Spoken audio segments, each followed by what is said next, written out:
नमस्कार दोस्तों, आज की कहानी है पाप और पुण्य और एपिसोड नंबर है 1207। मुझे उम्मीद है कि आपको पसंद आएगा।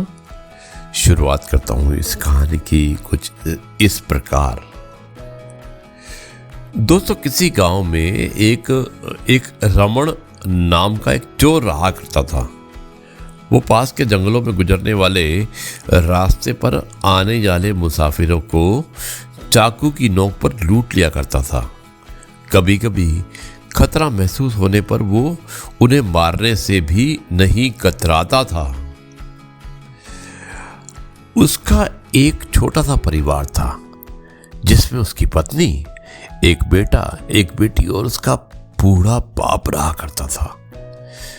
रमन जब भी चोरी डकैती करता, इन सब के लिए कुछ ना कुछ तोहफे खरीद कर ले जाता था। उसका पूरा परिवार भी जानता था कि वो जो सारी चीजें और पैसे लाता है वो चोरी और डकैती के होते हैं। अब एक दिन रमन ने एक बूढ़े आदमी को लूट लिया और वो बूढ़ा आदमी रमन के आगे बहुत गिड़गिड़ाया। उसने रमन से कहा कि वो ये पैसे उसकी बेटी की शादी के लिए दूसरे गांवों से उधार लेकर आया है। कृपया करके वो उन्हें ना लूटे, वरना वो अपनी बेटी की शादी नहीं कर पाएगा। लेकिन रमन को इस बात पे कोई फर्क नहीं पड़ा, इसलिए रमन ने उस बूढ़े आदमी को धक्का दिया और उसका सारा पैसा छीनकर अपने घर लौट आया। घर पहुंचने पर रमन के पिता ने उससे पूछा कि आज कहां से आ रहे हो। तब रमन ने बताया कि आज उसने एक बूढ़े आदमी के पैसे लूटे हैं जो अपनी बेटी की शादी के लिए पैसे उधार लेकर अपने घर जा रहा था। रमन के पिता ने उसे कहा कि तुम्हें ऐसा नहीं करना चाहिए था। ऐसा करने से तुम्हें बहुत पाप लगेगा। तुम्हें अब चोरी चकारी और डकैती छोड़ देनी चाहिए और कोई मेहनत का काम करना चाहिए और पैसे कमाने चाहिए। तब रमन को अपने बाप पर गुस्सा आ गया और उसने कहा कि आपके मुंह से ये बातें अच्छी नहीं लगती हैं, क्योंकि मुझे चोरी चकारी और डकैती सिखाने वाले ही आप हैं, और अब आप मुझे इस तरह का ज्ञान मत दीजिएगा। उसके पिता ने उससे कहा कि हाँ बेटा, मैंने ही ये पाप का रास्ता तुझे दिखाया है, मगर जब मुझे इस बात का एहसास हुआ कि ये रास्ता गलत है तो मैंने भी तो अपने बुरे काम छोड़ दिए। तुम भी जितनी जल्दी हो सके छोड़ दो, नहीं तो आगे जाकर बहुत पछताओगे। लेकिन रमन ने उसकी एक भी बात नहीं सुनी और अपना बुरा काम जारी रखा। दोस्तों, कुछ दिनों बाद रमन फिर से चोरी डकैती करने के लिए जंगल के आने जाने वाले रास्तों में छुपकर बैठ गया। वहां पर एक जोड़ा नया शादी करके आया था। उसने उन्हें पकड़ लिया और चाकू दिखाकर सारा पैसा और जेवरात मांगने लगा। इस जोड़े ने अपने पास रखे सारे पैसे और जेवरात दे दिए, मगर जब दुल्हन ने अपना मंगलसूत्र देने से मना कर दिया, तब रमन को उस पर गुस्सा आ गया और उसने दूल्हे को मार दिया और दुल्हन को कहा कि अब ये मंगलसूत्र तुम्हारे किस काम का? अब तो तुम्हारा दूल्हा भी मर गया। लाओ, इस मंगलसूत्र को निकाल कर मुझे दे दो। नई शादी करके आई दुल्हन अपनी आंखों के सामने अपने पति को मरता हुआ देखकर खुद भी सदमे से मर गई। और ये सब घटना जब हो रही थी, तब पास के पेड़ के नीचे बैठा हुआ साधु ये सब कुछ देख रहा था। साधु ने रमन को अपने पास बुलाया और उससे कहा कि तुम्हें इतना मूल्यवान मनुष्य जीवन मिला है और तुम इसे इतना भयंकर पाप करके व्यर्थ कर रहे हो। तुम एक ईमानदारी भरा जीवन क्यों नहीं जीते? तब रमन ने उससे कहा कि ये मैं अपने लिए नहीं करता, मैं अपने परिवार के लिए करता हूं।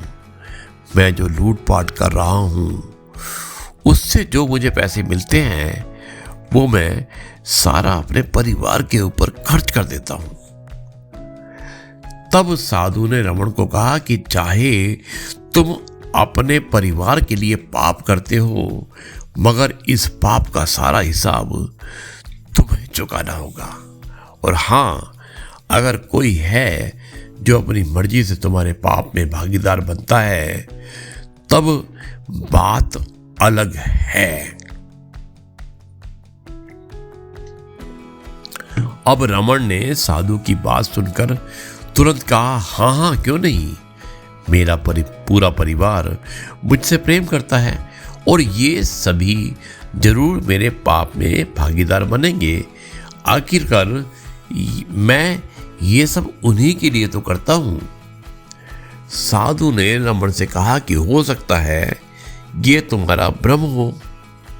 इस बात को स्पष्ट करने के लिए तुम्हें अपने परिवार से एक बार पाप की हिस्सेदारी लेने के लिए पूछ लेना चाहिए। रमन को साधु की बात पर विश्वास नहीं हुआ, लेकिन उसने सोचा कि एक बार पूछने में क्या जाता है। और उस दिन जब वो अपने घर पर पहुंचा तो अपने सारे परिवार के लिए कुछ ना कुछ तोहफे लेकर गया, जिन्हें पाकर परिवार के सभी लोग खुश हो गए। उसने सबसे पहले अपने पिता से पूछा कि क्या आप मेरे पापों में भागीदार बनोगे? तो पिता ने उससे कहा कि बेटा, मेरे खुद के ही इतने सारे पाप हैं जिनका पछतावा मैं अब तक कर रहा हूं। भला मैं तुम्हारे पाप में भागीदार कैसे बनूंगा? और वैसे भी मैं तुमसे यह काम छोड़ने के लिए तो पहले ही कह रहा हूं। बाद में रमन ने अपनी पत्नी और बच्चों के पास गया और उसने अपनी पत्नी और बच्चों से यही सवाल किया कि क्या वो उसके पाप में भागीदार बनेंगे। तब उसकी पत्नी और बच्चों ने कहा कि आप जो भी कुछ करते हैं वो हमारे लिए नहीं करते, बल्कि आप इसलिए करते हैं क्योंकि आपकी वो जिम्मेदारी है और आप अपनी जिम्मेदारी चोरी डकैती करके पूरी करो।